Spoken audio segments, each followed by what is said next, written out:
Okay, so welcome to Electrical Machine 2 lecture. This is our lecture number 22.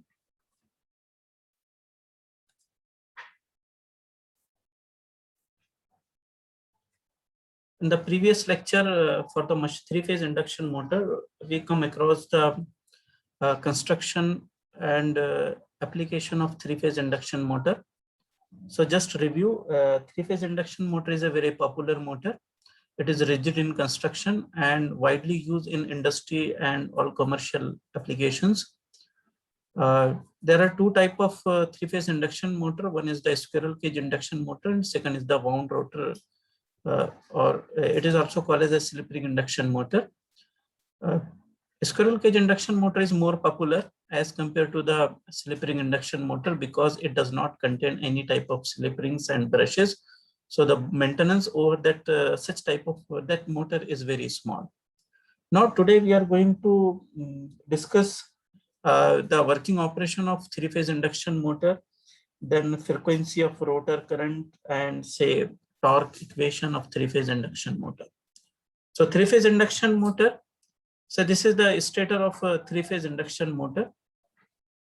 The stator carries a three-phase distributed winding. It carries a three-phase distributed winding.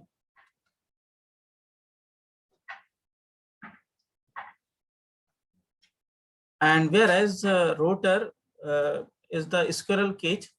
So this is the three-phase induction motor. Just it is an overview.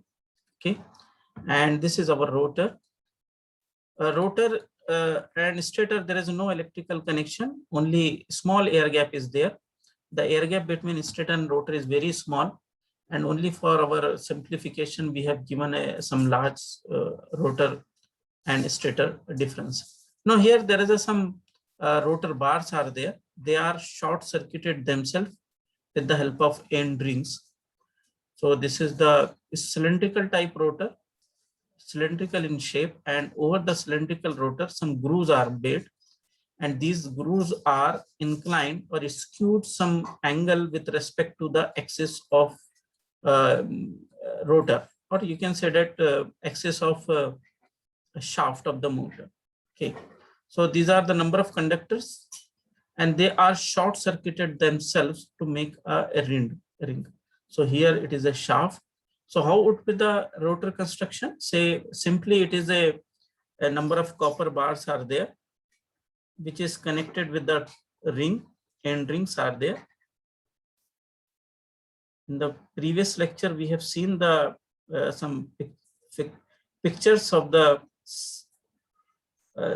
squirrel cage rotors. So this is the rotor construction is there, and here for simplicity the bars are parallel to the axis, but in the practice it is making some angle. So the grooves are made some angle with respect to the axis of rotor.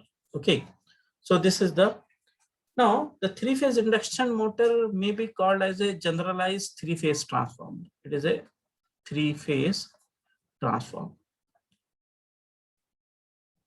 In case of three-phase transformer or any transformer, the primary winding which is connected to the source, the primary winding which is connected with the source, and whereas the secondary winding, it is connected with the load. It is connected with the load. There is no electrical connection between primary and secondary winding.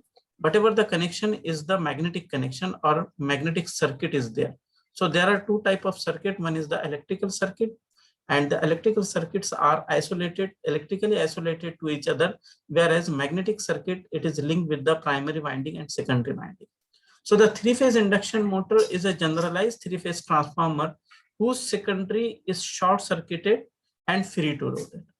So in case of transformer, the secondary winding is stationary, whereas in the case of three-phase induction motor, secondary winding is short-circuited. So it is a short-circuited with the help of end rings on the both side of the rotor bar.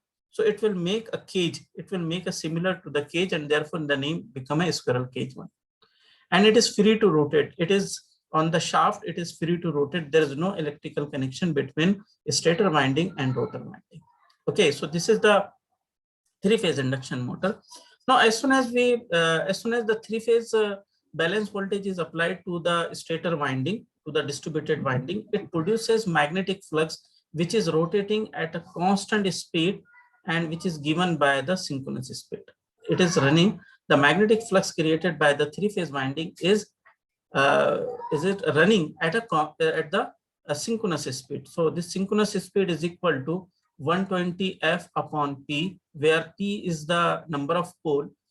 If there are 4 number of pole and 50 Hertz frequency, the synchronous speed of the magnetic flux, it is rotating magnetic flux, and this magnetic flux rotating speed is equal to the 1500 RPM. If suppose there are 6 number of poles are there, then the synchronous speed is equal to 1000 RPM. So here the P is equal to 4, P is equal to 6. If P is equal to 2, the synchronous speed is equal to 3000 RPM. So this is the magnetic flux rotate at the speed is equal to synchronous speed. Now see here, the magnetic flux is rotating at synchronous speed in one direction, whereas the rotor is stationary, or it is called as a standstill condition. Standstill condition. This terminology we are using later on. So at a standstill condition or stationary condition, the flux cut by the conductor and it induces EMF.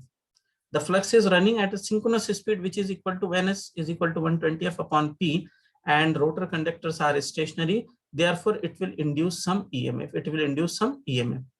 And we know that as per the Lenz's law, it opposes the cause of its production. And here the cause of its production is the relative speed of rotor and relative speed of rotor as well as the magnetic flux.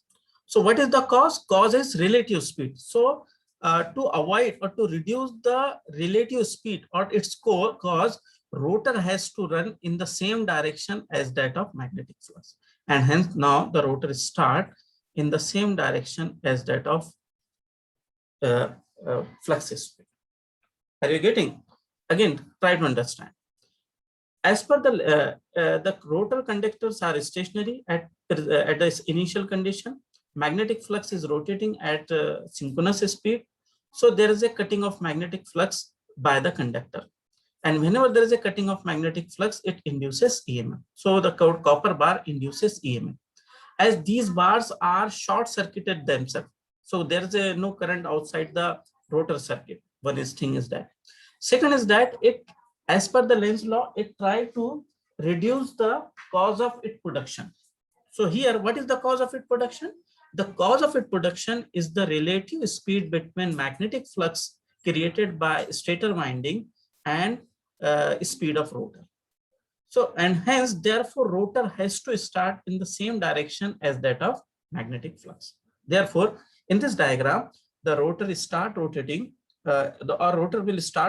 in the direction that is clockwise direction. Now, suppose the sequence RYB is changed. Somewhere it is RBY. So, under such condition, the rotation of magnetic flux is opposite, whereas the speed will remain same. Again, it will rotate at the synchronous speed, but in the opposite direction. Now, what would be the rotor direction? Definitely, the rotor should run in the same direction of magnetic flux, and hence rotor will rotate in the same direction of magnetic flux, and the rotor speed will be n. So our conclusion is that if someone want to change the direction of rotation, it is simply by changing the phase sequence of the stator winding. The direction of rotation can be changed very easily. So this is the one very important factor we have considered. The direction of rotation can be changed simply by changing the phase sequence of the three-phase induction motor. Okay. Now, the induction motor always run the rotor always run below synchronous speed.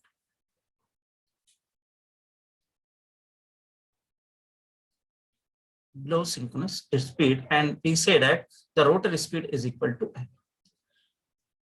The speed of rotor is always slightly less than less than the synchronous speed. For example, the rotor is the synchronous speed is 1500 rpm.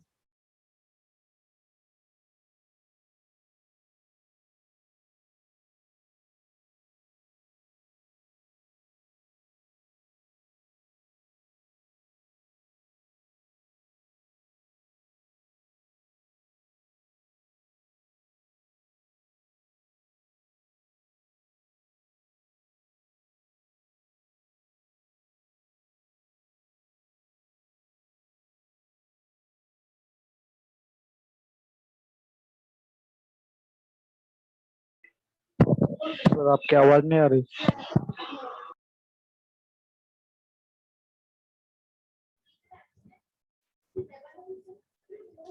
Now are you getting? Hello. Yes, sir. Yes, sir. Okay. Yes, sir. Okay. Okay. So the अभी तक क्या आपको कोई भी आवाज नहीं आई? Hello, इससे पहले भी आवाज नहीं आ रही थी क्या?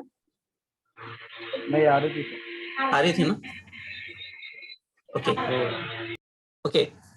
So the rotor speed is always less than the synchronous speed, and because of this one, one factor comes into the picture. It is called as a slip. So synchronous speed minus rotor speed, it is called as a slip speed. Slip speed, the difference between the synchronous speed and rotor speed. Now, why the rotor does not attain the synchronous speed? Suppose the rotor speed and the rotating magnetic flux speed is same, then what happened?